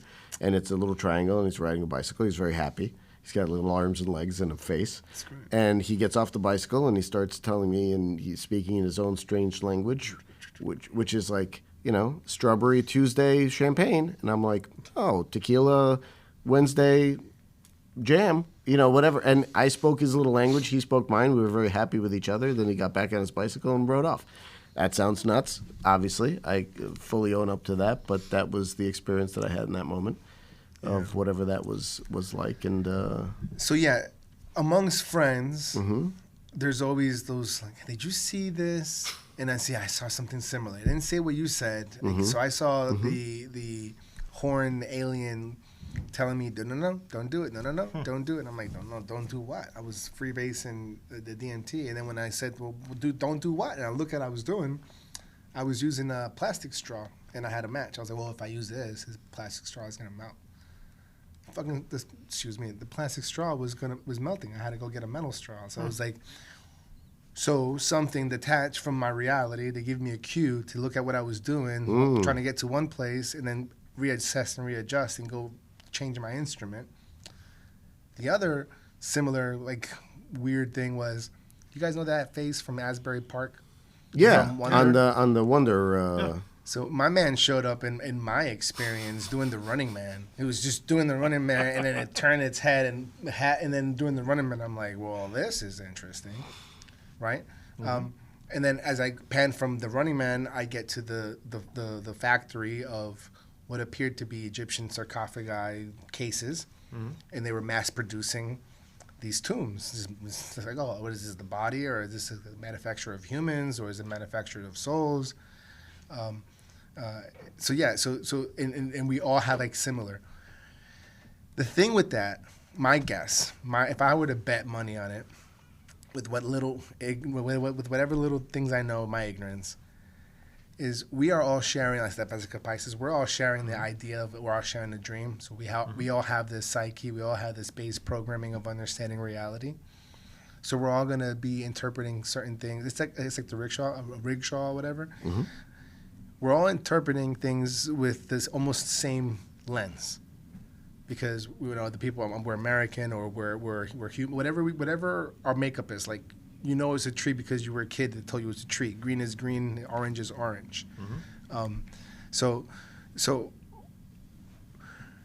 with that idea of I lost my train of thought here, because what we were talking about was the mapping of the consciousness. But can I ask Please. you, so you mentioned the guide, right? This is back to the psilocybin journey, right? So so some of the things. So talk a little bit about the mapping of the psilocybin journey, so to speak. So what happens first? How do you get into it? What happens then, and how do you exit? Oh, okay. Right. Okay. So with the mushrooms, the way that experience works for me is because you've had that a bunch of times repeat, right? So some of it has. Yeah, but it never takes me out of the place, even though I'm in a deep dose. In the first cue of me knowing that it's happening is the drying of the sinuses. Like there's a moment where I'm breathing it and I feel like the air is different. It's like colder, and my sinuses are different. There's this moment of brief nausea, which leads me to believe almost like a seasickness. Like the nausea is telling me that the world's gonna start to move a little bit, and there is or the roller coaster coming down, right? Yeah, it's like a roller coaster, that little like stomach feeling. Right. Yeah. And then those are the cues. And then once I know I'm in the space, everything's alive. Everything's extremely colorful. If there's sharp shapes, it's kaleidoscoping. If there's grooves, it's inundated with fluid. And air is more than air. I sense and you feel moisture in the air. And then I can choose at that point, do I close my eyes or do I stay here? I've stayed here and gone on hikes, or I've closed myself in a room in complete darkness, and my mind starts to construct images like a movie in places with people having dialogues and telling me things or explaining me things or me having a conversation with them. And there's always this moment where they feel the need to say, well, it was nice talking to you. And like they have to close the conversation, or me get a sense of, oh, I have to leave now. And then that's when I feel compelled to open my eyes, and then I realize that not everything is as bright, not everything is as sharp. Everything's still breathing, and I'm still in that space, but I'm not fully immersed in it. So that's how it works for me. The only places that plug me out of this reality would be the ayahuasca and the DMT. But talk about the specifics of the trip. In other words, the guide, what does the guide do? What does he offer you, right? He all the various pathways and like that kind of stuff. Okay, so the experience of having someone telling me which narratives and present me shapes, that was on DMT. Okay. I didn't have it with the mushroom, but the DMT. I did, but that was interesting because there was a guy there with like almost like he was selling Rolexes. Like, hey, you want to buy this, you want to buy this, you want to buy, and he was it was crazy stuff because it was completely amoral. He didn't care what you did. You could have been chopping off baby arms, or you could have been, having the bunny adventure, whatever the case may be. It was totally irrelevant to him. He's like, do you want this? Do you want this? Do you want that? Do you want that? So my person asking me what I wanted was right after a mountain forced me to bow. So I saw a mountaintop, the sun came, I bowed, and when I looked back up, she was dressed in gold with jewelry, and her noises were almost like loud chipmunks mixed with potato chip bags being squished, and it was shape after shape, so much that I was overwhelmed. I was like, I don't know if I want anything. There's just too much. I was getting overwhelmed because I felt like I was being forced to pick something out of all these millions of possibilities. And when I got overwhelmed, I kid you not, I go, oh, marketing. I was like, damn, this is like straight up propaganda. Like just advertising. Like, do I even need to make a choice here? Like, do I have to pick something? Like, they all look great.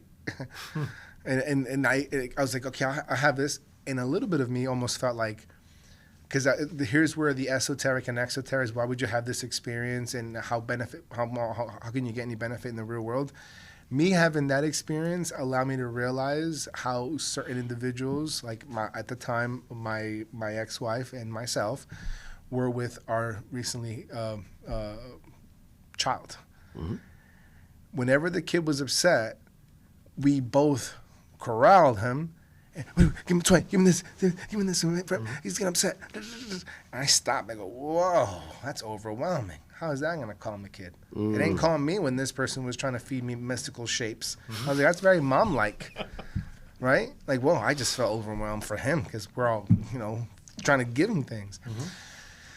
And then I go deeper into that thought, and I'm like, well, hell, how do I know that wasn't just a memory of me as a kid and me being upset and mom trying to give me a bunch of things to calm me down? Like, maybe they're toys, and I see them as mystical shapes because I don't know what I'm seeing. Like, so that's the rabbit hole that these things can lead people, and I enjoy to be led with, right? So, for her, she was a deity giving me things. I felt overwhelmed. I came back and I go, that seems like it's marketing. And I can tell you, I don't watch TV anymore, and partly because of that experience. Turn on TV and people are feeding, have this, have that, have this.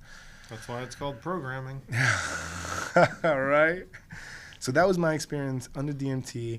Overwhelming, and it still made me want to go to do the traditional ayahuasca experience to kind of condense it all. And if you remember my serpent experience, what was she doing? Feeding me. So that really fast me being fed was too much, and then eventually I had a serpent slowly feed me memories that I had to react with compassion to overcome that level and be up to level 3. Up to level 4, you gained experience. You can be compassionate under this circumstance. How many levels do you think there I are? don't know, man. If there were levels, I don't know, man. If there are levels, there's never-ending levels. It's just like when you go play Donkey Kong, right? Doesn't that just keep going and loopless, and then it starts over to the beginning, and then you can lose yourself? Like YouTube reels. We don't even know when they start or begin. Lose yourself in some YouTube reels, and they're all mishmashed together. I was like, wait a minute, is it 30 minutes? Really? It's some crazy rabbit holes you go down there. Hours later, the sun's rising and you're still watching them. Yeah, you would have asked me years ago, I would have said 33. Oh, interesting. All right, we'll leave that there.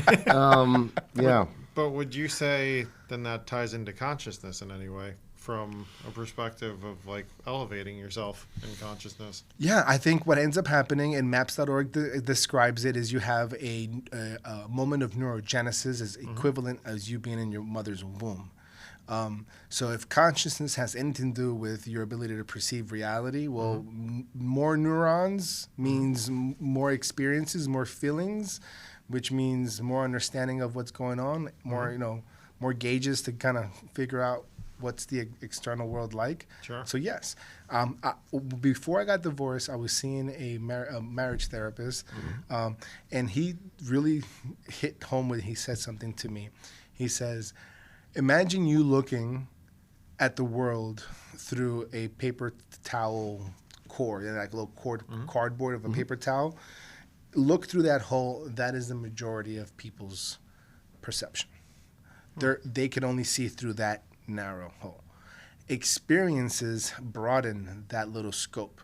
So if I've only been in Union, New Jersey for the last 60 years and have been with the same people that I graduated and attended school with, speaking the same stuff that we've been having since then I'm seeing my world through that, and anything else is shattering or in existence, or I'm oblivious.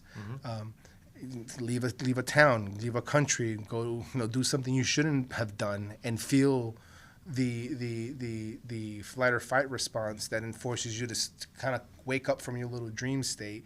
That's all expanding consciousness. So if you can be thrown into a place where it is so unsettling and filled with geometric shapes that no one has ever told you could exist, you'll come back saying, what else is out here? And I feel like that's how it happened for me. It widened my ability to perceive, receive. I'm more tolerant because now I've broken the threshold where I've done things I at one point said I would never do. And most of the people who care about me would say I should never do, right? So I can never be a victim, but I can be a predator. And that forces me to be a little bit more humble about my impact to the world. I can do harm. Like, people can't imagine themselves doing harm. There's people in the world who will not imagine themselves being capable of doing harm to anything or anyone. That is dangerous. We're all capable of the evil stuff that we see or we hear of, but we're also capable of the beautiful things that we hear and we see. But to think that we're not capable of the bad is a very, I think, scary place to be. And when you break that paradigm, and you realize that I broke. You're all of it, in other words. Yeah, you're like, whoa. I think it's very useful. In fact, Part of me believes that the Egyptians leveraged this as a way of indoctrinating their citizens before they can contribute to their society. Oh, interesting. It's like a primer. I feel like, okay, well, guess what? You're now 18 and we're going to make you a member of society, but before we can identify what the level of access you have to our society, here's the rituals you must do, which includes being thrown into a casket, closed in some pyramid for over 24, 48 hours. Manly P. Hall talks about that old ancient rite of passage of the pyramid or something like that. And I genuinely do believe that if politicians had that experience, they would consider things a little bit different. But they're not. They're the ones who've been speaking to the same people, being in the same place. And all their travel, but they're worldly because they go to different countries. Mm-hmm. But they're from one box to the next. It's all controlled travel, from one box to the next. So my buddy, who actually introduced me to DMT and to ayahuasca, back in 2017, before I got into acting. And I would say ayahuasca changed my life because it got me into acting, which I never would have thought I would have done as an adult hitting 40. But when that happened, he told me, he recounted his story of going to China to do martial arts. So he went there to intern, in essence, to apprentice at a place up on Wudang Mountain. And what they did was before he was allowed to go onto the mountain to apprentice with these guys, he had to spend 5 days in darkness. And within a pyramid, there was 5 by 5 by 5 by 15, and it had an air hole going up through the center of it. The pyramid was like this sort of heavy stone, and it was made out of big blocks, and they would push this block in, and you're in there for 5 days. And you can't push the block out, so you're in there. And they had food. They had a sort of a chamber pot kind of thing. They had water, so you wouldn't starve. You wouldn't, go dehydrate, but you would be in there. And it's a sensory deprivation. And because of the lack of stimulus of anything in there, you would start to leak DMT out of your pineal gland, let's say. That's one of the theories of where DMT excretes. And it excretes apparently twice in large doses at the moment of birth and the moment of death, where they say that you come in through the seat of the soul is this area here. So that's why you had magicians would wear the pointy hats, the cone hats, to sort of accentuate that part. The Chinese call it the Bahui, or the crown chakra.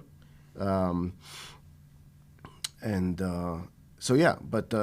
digressing to say that, he was there for 5 days. He felt like he lived 30 to 40 years in that time period. So, everything that sort of entailed. So you heard of the old story of the El Dorado, where the city of gold. The city of gold. Mm-hmm. That was the story of the Muiscas. The Muiscas, an indigenous tribe in Colombia. Part of their heritage, there's this piece where they would have a child grow or spend their early years in a cave. And then after a certain age, they're allowed to come out and integrate with society. And their impact is designed to drive the appreciation of where they are and their tribe and their culture, that they become almost like their protector or their warrior or their king or their shaman. Mm-hmm. And they do that for them too, because if you've never seen sunrise until you're, 11, 12 years old, that's got to be crazily impactful. Then always seeing it. The sun's always rising. What do you mean? It's every day. It's going to happen tomorrow. Yeah, but I've never seen it. This is the first time, and I'm now a thinking human being, and I've been in a cave for X amount of years. And what is this? And what does that smell? What is that? They do that. The Muiscas. I shouldn't say they do that. They used to do that. And then that person was also the one that was adorned in gold. And then he would take his gold and throw it into the lake, and people wanted the gold that was down in the lake. So that's very interesting, because gold at the bottom of the lake gets into Iron John, the myth. I don't know if you're familiar. Robert Bly, the poet and men's activist, spoke about Iron John. It was a fairy tale talking about the journey that a man takes, You start out as the Golden Prince, and then you go down into the subterranean areas where you do ash work, as they call it. Ashes are heaped upon you. You lose your golden mane. You lose all of that stuff. You do the work. We call it shadow work, I guess, in the modern parlance. And then after enough of that is done, you're basically reborn and you end up the wise king. And that's how and that's where, and of course that goes towards the hero's journey that Joseph Campbell was talking about, where it's all circular, right? So the Aboriginals said that you start out and a mountain is just a mountain, a river is just a river. You go on your full journey, and then you understand that, yes, the mountain's just a mountain, but they never seem the same again with all the added knowledge that you've achieved. So, do you have anything to read or recommend, either other than maps, any books that you've read that have had an impact on you, any movies you've seen, anything like that you could talk to our viewers about that would give them an understanding of? Yes. I think Rick Strassman's was a good one. We mentioned it earlier, the Spirit Molecule. DMT, the Spirit Molecule, which was also made into a Netflix documentary with Joe Rogan. They talked about that. I think that was cool because it alleviated the fears of you killing yourself, even though you still have the thought comes when you have it. But you realize that sugar and salt at higher quantities is more dangerous than you consuming these substances. Flat out. There's rats that die when you give them enough sugar and you give them enough salt. It's called LD50. With these substances, no, it won't happen. These being the organic ayahuasca, DMT. I don't know the other synthetic stuff. So that's a good book to go. Brian Maresco, we mentioned him. Okay, if you like the history about ancient civilizations and with our past, how our past may have led us to where we are now, I would say that one. We mentioned MAPS. Arrowwood is the clandestine section for all information related to all substances. MAPS.org is the organization that has allowed the government agencies to consider these substances for therapeutic use. They've funded a lot of the cannabis legalizations that have occurred. They're really the pioneers. Other than that, I can say John Allegro, but that's not necessarily going to be a fun read. To Terrence McKenna. Go to YouTube. Terrence McKenna, actually. Just throw that. Go. Terrence McKenna is the person to listen to. How do you feel about Alan Watts? Love Alan Watts. Right. So he didn't per se talk about psychedelics, but I think he must have been on some because the stuff he did talk about and how he talked about Buddhism and everything, there's got to be some cross section there. Yeah, and I think a lot of these mystic people or gurus are leaning heavily from their depression state of mind. Alan Watts was suffering depression. You digged up, he had a battle of, I think, bipolarness too, but he had so it's all depression, so that's where he comes from. And I think that leads to why I think this field is so important for us as humans, like with the idea of post-traumatic stress disorder, all these mental disorders, all these narratives that we've attached to that we're medicating with either alcohol, or including myself with cannabis, or with the diets that we're eating. If you really look at it, this stuff it's useful to people. It needs to be thought by the scientific or medical community as legit science. Very interesting. Yeah, but as far as literature, YouTube, Terrence McKenna, maps.org if you want what the science is doing. If you want to find assisted ways of getting guided through this stuff, I think those would be the best. And Arrowwood if you want to know the things you shouldn't know. Go ahead. And then what about if somebody is trying to gain access to this? If, like mushrooms and other things, like obviously, I think the majority of people would think they just have to go to their local drug dealer or something. Not we're advocating that. I'm just asking. No, the best way is to go to where in the United States it's now regulated and allowed for you to consume things that have been tested and accredited to be working at the level or the dose that it says to do it. Colorado, Washington, California. We mentioned psilocin. There's a company called Neurotropics or in California. They use a combination of psilocin. It's the extraction or synthetic version of psilocybin. So psilocybin is processed by your liver. It becomes psilocin, and that's where you have your experience. The process of digesting the psilocybin, making it into psilocin, gives you the nausea. Psilocybin is organic compound decaying, which with time it loses its shelf life and its potency. So they have these products, whether they're capsules and microdose, chocolates, mints, and you can go to California and get them. California, just look at what states have allowed this, and that's where you would go, and you'll have not only the access to the substances, but people who've done it, and potentially your guides and your assisted therapies. Ketamine. Ketamine scares me. I've never done it. Okay. Obviously, there are clinics, even in New Jersey, that my understanding, certainly in New York and Massachusetts, a couple of other places, supposedly it's supposed to be excellent for getting rid of addictions, specifically. And repetitive behavior, so, ADHD stuff or what's it, obsessive compulsive disorder, whatever that's called these days, and that kind of thing. So it breaks you out of certain ingrained habits. I have an ignorant theory about the idea of the industry or the medical field allowing certain substances that are not organic. And it's because they have so much of it already that they need to figure out a way to allow legal use and make money out of it. That could very well hold water. Who knows? Yeah, ketamine scares me because I know I can die from it.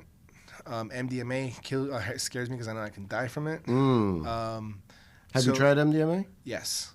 To do what? Heart work? No, it's the same Or just scenario. party Music, stuff? yeah. Hey, I'm here. I have LSD. Sure, I'll take that. Oh, hey, we're here. We're gonna do this. We have some whatever. We have this. Yeah, sure. But it's not something that I've said no to that. I've never said no to cannabis. I've never said no to mushrooms. It's stuff that I know will not kill me. It's organic. I think when that might be a false equivalency there about being organic and won't kill you. But I guess you're right? Well, take enough and walk off a cliff and then so that didn't kill you, but the cliff did. Yeah. Right. Drop at the end. Yes. Yeah. Absolutely. So like all those things scare me, and I think we got excited with the ability of curing people that we should probably just focus on the stuff that it's easily accessible to people, but it's not profit driven. So it's easier for you to grow mushrooms and take smaller doses to battle PTSD. Like you can spend $60 and make it yourself in your garage. Guaranteed, there's companies in California that will ship it, but you can't do that in New Jersey. We're not advocating that. No, you're but not. It is out there. It's listen, the ball is gonna end. We're gonna be there eventually, where cannabis is treated like tomatoes and mushrooms are treated like cucumbers. Sure. Or spores. You'll be able to buy your spores and you can inject your own bags, things like that. But we should stick to that. The other stuff, Matthew Perry from Friends. It was helping him. It got him off his addiction, but he wanted to do deeper work with it because he got familiar with it, and then the deeper work cost him his life because at higher doses you stop breathing. Higher doses on what? Ketamine. Oh, ketamine. You stop breathing. And then if you're already of age and you've seen your doctor or your physician for other illnesses, you now mixing other pills. It's just that stuff scares me. Not to mention, I'm sure the Vicodin had such an impact on his physiognomy over time that he probably wasn't in the best of health to begin with. I don't know. I'm speaking ignorantly about that, but it's certainly a possibility. But that's why that stuff scares me, right? And I think so. The psychedelic world scares mainstream media because of how foreign it is. And now you see the medical field opening up and almost fearless about anything they try to test and get going. Fentanyl was supposed to be a good drug and taking everybody out from all sorts of places. That if we stick to the organic compounds, I think with just cannabis alone, you can alleviate dependency on opiates. On just cannabis alone. How? You can't stop doing the opiates if you're consuming cannabis, but you can potentially not lead to the prescription of getting the opioid if you're managing pain with cannabis. Okay. Right? Once you're in an opiate dependency, that's chemistry. You have the route of going with the medicine field, which is you become dependent on one drug and then slowly become dependent on another one and then eventually become independent of all drugs. It's like a scale. Mushrooms and ayahuasca have been proven with several sessions to get people clean off of methamphetamines. heroin. And with the methamphetamines, from what I'm familiar with, has been without any of the withdrawal symptoms. But I don't know. So I think, to make it clear, like, I know that I speak a lot of nonsense about things that I believe and that I've done. Organic cannabis, mushrooms, ayahuasca, it's grown, it's everywhere, it's easy to identify, would be the best bet to anything synthesized in a lab. There are certain dietas that, and we don't have time to get into all of that stuff, that aren't psychedelic at all. Right, we talked about that. Yeah, so Kirik Sanango, Noya Rao, Bobinsana, all of these are trees in the Amazon, or bushes. They're accessed through the smoking of tobacco, which is labeled mapacho, Nicotina rustica, basically wild tobacco that grows in the fields. Nothing psychedelic about it per se, but it will, just like with the hape ceremony, or the rape as you call it, it will kick you out of your body on some level for a time, and it will allow you to then transcend.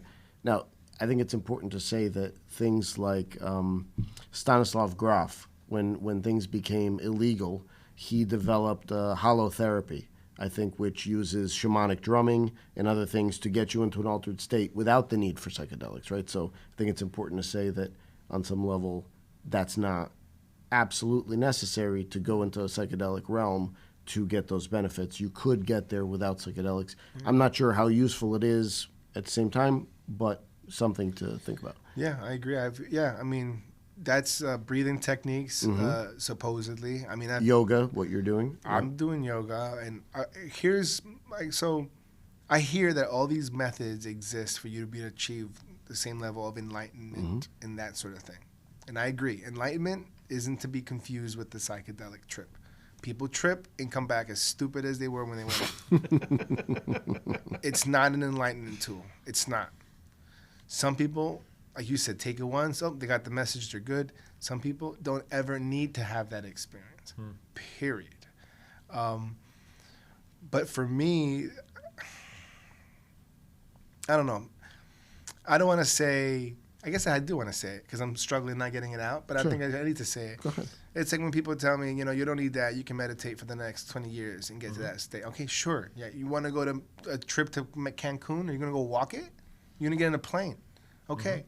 I need to read a book for class. Am I going to read it and not be able to finish my job? Or am I going to find time in the commute to listen to it? Right? It's all tech. We're creatures of technology. There's technology that's existed. There's technology that's being redesigned. Nothing's new under the sun. Everything's repurposed, reused, and evolved into something else. We just forgot how to use that tech. And that is technology, not to become enlightened. It might be a byproduct, but so it is when I eat chips and take a poop. It's a byproduct of an action that had a bunch of more little components to it that we realize. But for me is, you want to be enlightened, you can do it the Brahmin way, no judgment. If you think there's a calling in psychedelics, you need to ask yourself why you think it's a calling. And if you're willing to take that endeavor, just know that what you think you're going to get out of it is entirely different of what it will give you. Like it's honestly, I believe it's the reason why we've created religion. People had these experiences that did such profound changes to our society that they felt it worthy enough to worship. That is interesting. But it's tech. Any final questions for our friend?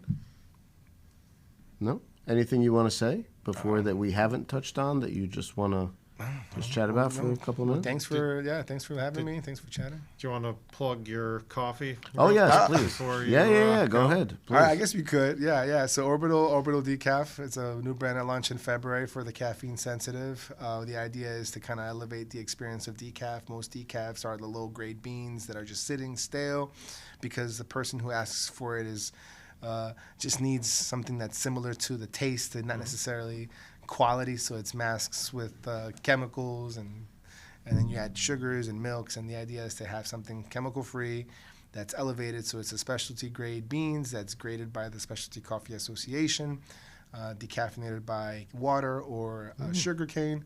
And it's a natural processed coffee, which gives different flavors, flavor notes, and flavor profiles. But since we mentioned the coffee, everybody is already having an ayahuasca-ish experience. Coffee, the Rubacea caffea plant, gave birth to 2 other plants. One being the Arabica that we all drink, and the other one is the Psychotria viridis, which is the DMT component in the ayahuasca drink.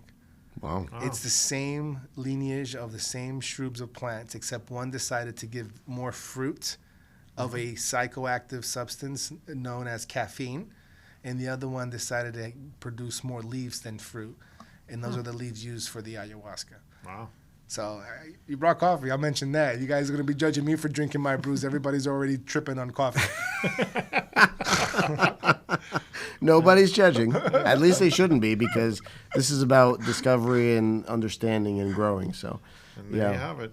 And there you have it. So, thank you, brother. Thank you really for being here. Thank you for sharing your wisdom with the listeners and the folks. And yeah. We are the Brothers of the Arcana. Yes, we are. I am Alex Aldea.